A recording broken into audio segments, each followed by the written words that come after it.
देख रहे हैं डेमोक्रेटिक लाइव। देखिए सीटेट बीटेड स्टेट जितने भी शिक्षक अभ्यर्थी जो 3 साल से लगातार सड़कों पर संघर्ष कर रहे थे, संदीप सौरभ मुखर होकर के उनके पक्ष में सड़क पर भी उतरे थे और कई सवाल अपने सरकार में होते हुए सरकार से पूछ भी रहे थे।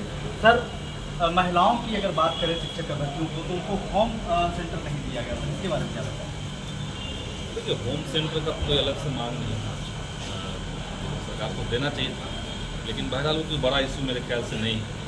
बड़ा इशू ये है कि सुप्रीम कोर्ट का एक वर्डिक्ट आ गया है और उस वर्डिक्ट में बीएड जो लोग किए हुए हैं वो एलिजिबल नहीं है प्राथमिक शिक्षक के लिए, ये निर्णय आ गया है।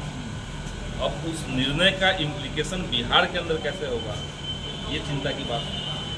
तो अब सरकार इस पर विचार कर रही है कि कैसे इसको करना है और उसके बाद हमें लगता है कि कोई एक रास्ता निकलना चाहिए, क्योंकि 4 साल से बहालियाँ जो है वो लंबी है। पे सरकार अभी देख रही है कि तो ये मसला है। बाकी बीपीएससी के माध्यम से जो परीक्षा का केंद्र मिला, हम खाली यही चाहते हैं कि उसमें किसी तरह की कोई धांधली न हो, कोई गड़बड़ी न हो, कोई पेपर लीक न हो, क्योंकि इससे घोर निराशा होती है। तो हमने जो सरकार से अपील किया है कि आप इस परीक्षा पर नज़र रखिए, क्योंकि बीच में कुछ खबर इस तरह की चल रही है पैसे का लेन देन का, तो उस पर सरकार नज़र रखे और ये फेयर तरीके से बहाली हो।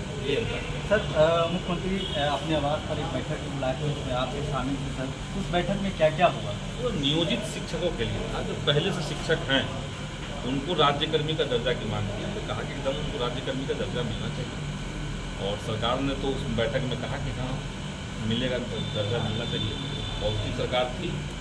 लेकिन अब उसका जो रूपरेखा तय होना है उस पर सरकार विचार कर रही है और हमें उम्मीद है कि जल्द से जल्द सरकार इसमें कोई उचित फैसला लेकर के 4.5 लाख के आसपास जो नियोजित शिक्षक हैं उसमें सभी को राज्यकर्मी का दर्जा सरकार है।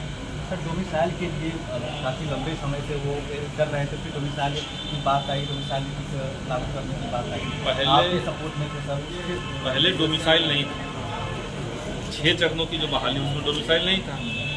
बाद में हम लोगों ने मांग किया, विधानसभा के अंदर मांग उठी, मैंने मांग रखी, तो सरकार ने कहा कि डोमिसाइल को वो इंट्रोड्यूस करेंगे। तो इंट्रोड्यूस हुआ, लेकिन कुछ लीगल दिक्कत सरकार कह रही है, हमारे अनुसार नहीं, सरकार के अनुसार कुछ लीगल दिक्कत है। अगर डोमिसाइल को लागू करेंगे तो बहाली हो सकता है, इसलिए उन्होंने हटाया। हमें लगता है कि कहीं ना कहीं कम्युनिकेशन गैप एक रहा। आप जब डोमिसाइल को इंट्रोड्यूस कर रहे थे, ला रहे थे, तब आपको तर्क देना चाहिए था। आप जब हटाने की बात कर रहे हैं तब भी आपको कहना चाहिए था, लेकिन उस समय ये नहीं था। इसके चलते कन्फ्यूजन छात्रों में पैदा हुआ है, एक रोष छात्रों में है। लेकिन इसमें अगर सच में कोई लीगल मामला है तो कुछ कहा नहीं जा सकता। सर, अब 15 अगस्त आने वाला है, उसके बाद 15 अगस्त के बारे में 15 अगस्त के बारे में अंदर सुन रहे हैं ना कार्यक्रम में कि देश के लोग तो आज़ादी का स्वतंत्रता दिवस मनाएंगे, लेकिन सत्ता में जो लोग बैठे हैं वो तो लोगों की आज़ादी खत्म कर रहे हैं। विपक्ष की आज़ादी है कि सरकार की आलोचना कर सके, सरकार की गलत नीतियों की आलोचना कर सके। उस आज़ादी पर ग्रहण लगाया जा रहा है, उनके ऊपर सीबीआई और ईडी लगा दिया जा रहा है। तो देश की पहचान जो है, देश की जो स्वतंत्रता वो खतरे में, असहमति की जो आवाज़ें हैं वो खतरे में। तो हम लोग के लिए आज़ादी का मतलब क्या है? स्वाधीनता दिवस का मतलब यही है कि जो लोग देश को आज़ाद करने में शहीद हुए उनके सपनों का भारत का निर्माण हो। उन्होंने जो ख्वाब देखे थे कि हिंदुस्तान एक बराबरी, एक संप्रभुता संपन्न देश होगा जहाँ सबको न्याय मिलेगा, सामाजिक, आर्थिक और राजनीतिक न्याय सबको मिलेगा, उस तरह का न्याय सबको मिलेगा। हम लोग इसके लिए कोशिश कर रहे हैं, लेकिन जो केंद्र में सत्ता में बैठी हुई सरकार है वो तो हर तरफ से इसको खतरे में डाल रही है।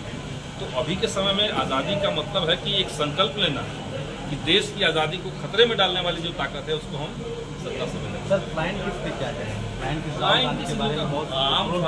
मतलब देश घूम करके महिलाओं को गाली गलौज कीजिए, उनके साथ उनका हत्या, उनका बलात्कार कीजिए, तो इनको चिंता नहीं होती है।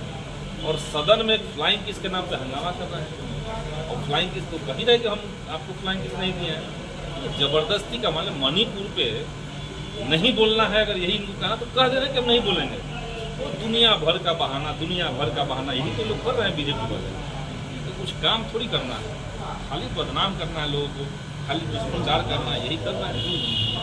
तो आप सुन रहे थे सीटेट बीटेड स्टेट जितने भी शिक्षक अभ्यर्थी हैं उनके बारे में मुखर होकर हमेशा बोलते रहे हैं संदीप सौरभ जी, और आज फिर से बोले हैं कि थोड़ा चिंता की बात है।